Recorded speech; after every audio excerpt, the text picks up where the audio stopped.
time out, James told us to have sober views of who God was, recognising that he was the mighty King in heaven, the good God, the creator of everything, and not to lose sight of this. Today, he starts to bring us on to another theme that we see right the way throughout this book of having sober judgment of ourselves. Read with me, we're in 1 James 19 to 21.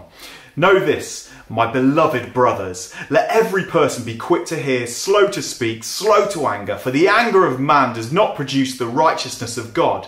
Therefore put away all filthiness and rampant wickedness, and receive with meekness the implanted word, which is able to save your souls.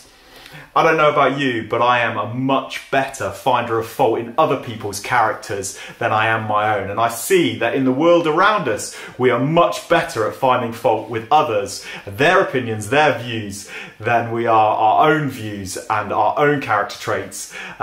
Just a brief look at the Twitter storms where everybody's shouting at each other for disagreeing with each other over everything that rage up around us, I think shows this really clearly. We're better criticisers of other characters, other people's characters, than we are our own. Yet James here says, listen, we're not to be like this.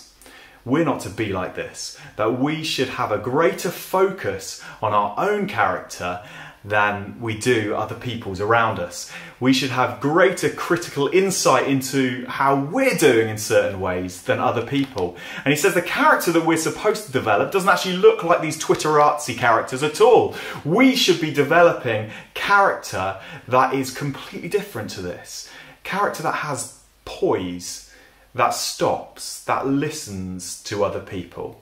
Character that doesn't quickly flame up in anger towards them.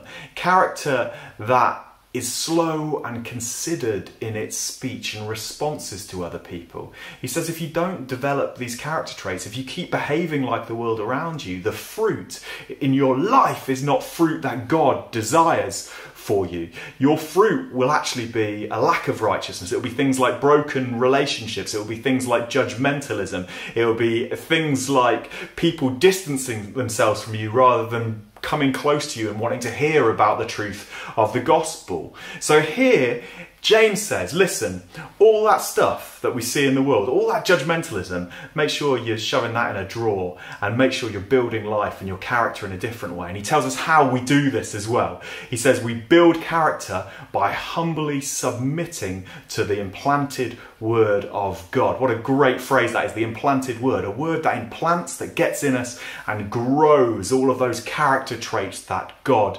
desires. Character is so important in our Christian faith. Growing godly character brings about godly fruit. Take that on board today.